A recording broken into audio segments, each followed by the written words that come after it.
حضرت ابو سعید خدری رضی اللہ تعالی عنہ فرماتے ہیں کہ ایک مرتبہ حضرت معاویہ رضی اللہ تعالی عنہ مسجد میں ایک حلقہ کے پاس تشریف لائے۔ آ کے انہوں نے پوچھا کہ تم کس لیے بیٹھے ہو؟ لوگوں نے کہا کہ ہم اللہ کا ذکر کرنے کے لیے بیٹھے ہیں۔ آپ نے فرمایا قسم اٹھاؤ۔ انہوں نے کہا کہ ہم قسم اٹھا کے کہتے ہیں کہ ہم اسی وجہ سے بیٹھے تھے۔ پھر فرمایا کہ میں نے کسی شک کی وجہ سے تم سے حلف نہیں لیا۔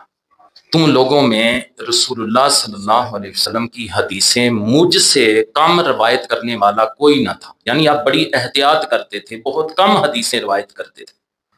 آگے پھر وہ بتانے لگے ہیں کہ میں نے تم سے قسم کیوں لی ہے، تم سے کیوں پوچھا ہے کہ تم کیوں بیٹھے ہوئے ہو۔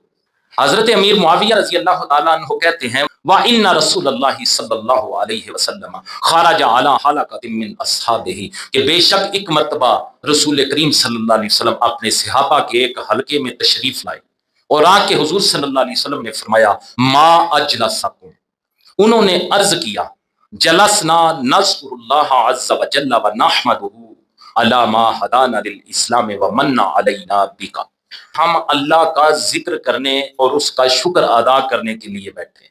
کیوں؟ کس بات پہ شکر ادا کرنے کے لیے بیٹھے ہوئے ہیں؟ علی ما ہدانا للاسلام ومن علینا بک، وہی منا لقد من اللہ، یہاں بھی ہے ومن علینا بک، حضور اس لیے اللہ کا ذکر کرنے بیٹھے ہیں، اس لیے اس کا شکر ادا کرنے کے لیے ہم بیٹھے ہوئے ہیں کہ اس نے ہمیں اسلام کی ہدایت دی اور آپ کے ذریعے ہم پر احسان فرمایا۔ وہ جو خدا نے فرمایا لقد من اللہ علی المؤمنین اذ بعث فیہم رسولا، کہ بے شک اللہ نے ایمان والوں پر بڑا احسان فرمایا جب ان میں ایک رسول مبعوث فرمایا۔ پھر حضور کے غلاموں نے حضور کی موجودگی میں اس بات کا اقرار کر لیا کہ ہم اس احسان کا شکر ادا کر رہے ہیں اور اللہ کا ذکر کر رہے ہیں۔ جب صحابہ اکرام نے یہ بات کی تو نبی کریم صلی اللہ علیہ وسلم نے انہیں کہا اللہ ما اجلسکم الا ذاک، میرے صحابہ کیا اللہ کی قسم تم لوگ صرف اسی وجہ سے بیٹھے ہو؟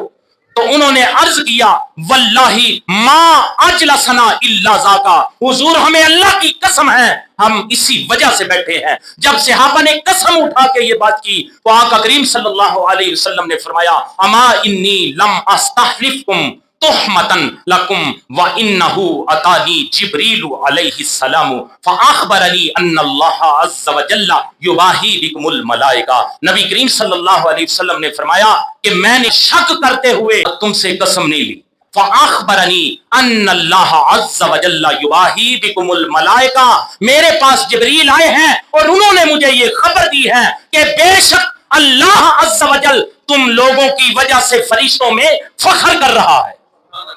یعنی ذکر میلاد، حضور کی آمد کے سلسلے میں اللہ کا ذکر کرنا، اس کا شکر ادا کرنا اتنا بڑا عمل ہے کہ بندہ زمین پہ بیٹھ کے اللہ کا ذکر کرتا ہے، اس کا شکر کرتا ہے۔ جب بندہ زمین پہ ذکر کر رہا ہوتا ہے اللہ تعالیٰ عرش پہ اس کی وجہ سے فخر کر رہا ہوتا ہے۔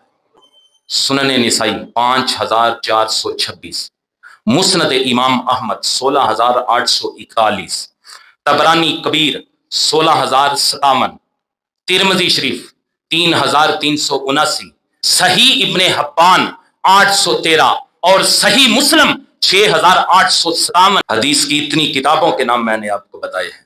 یہ وہ بات ہے، قرآن میں اللہ نے فرمایا کہ مومنوں پر اللہ نے احسان فرمایا۔ حضور کے فرمان سے میں نے آپ کو بتایا کہ جب اللہ نے مومنوں پر احسان فرمایا تو اس احسان کے بدلے میں حضور کے صحابہ نے کیا کیا؟ جب حضور کے صحابہ نے کیا تو آقا کریم صلی اللہ علیہ وسلم نے اس احسان پہ شکر کرنے والوں کو حضور نے خوشخبری کیا سنائی۔ اس میں ایک بڑی اہم بات اور سمجھے کہ یہ حدیث مبارکہ کتنی اہمیت کی حامل ہے۔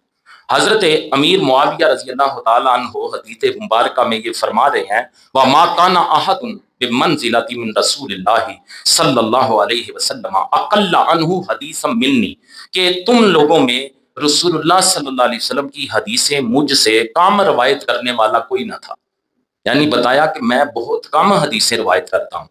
اور یہ علماء نے بتایا کہ حضرت امیر معاویہ رضی اللہ تعالیٰ عنہ روایات بیان کرنے میں بڑی سخت احتیاط فرماتے تھے، جس طرح امام اعظم ابو حنیفہ رحمۃ اللہ تعالیٰ علیہ کے متعلق بھی علماء نے یہی نقطہ بیان کیا ہے۔ اس طرح بہت سارے دیگر صحابہ اکرام اور اہل بیت عظام میں بھی بہت سارے ایسے افراد ہیں جن سے احادیث کم روایت ہیں۔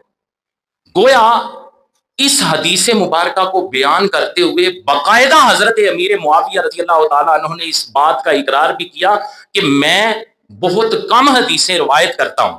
حضرت امیر معاویہ رضی اللہ تعالیٰ عنہ فرمانا یہ چاہتے ہیں کہ مجھ جیسا محتاط صحابی اگر حدیث کو بیان کر رہا ہے تو اس حدیث میں کچھ تو خاص ہے، اس حدیث مبارکہ میں کچھ تو خاص بات ہے کہ میں اتنی احتیاط کرنے والا بندہ ہوں، بہت کم حدیثیں روایت کرتا ہوں، اٹ مین کہ اس میں کچھ خاص ہے جو اتنی احتیاط کرنے والے صحابی نے بھی بیان کیا ہے۔ وہ یہی بات ہے کہ اس میں حضور کریم صلی اللہ علیہ وسلم کی تشریف آوری پر اللہ تعالیٰ کا شکر بجا لانا بیان ہوا ہے۔ پتہ چلا کہ اللہ کے محبوب کی تشریف آوری پر اللہ کا ذکر کرنا اور اللہ کا شکر ادا کرنا برا عمل نہیں بلکہ حضور کے صحابہ کی سنت ہے، اور یہ وہ کام ہے جس کی وجہ سے اللہ تعالیٰ فرشتوں میں فخر فرماتا ہے۔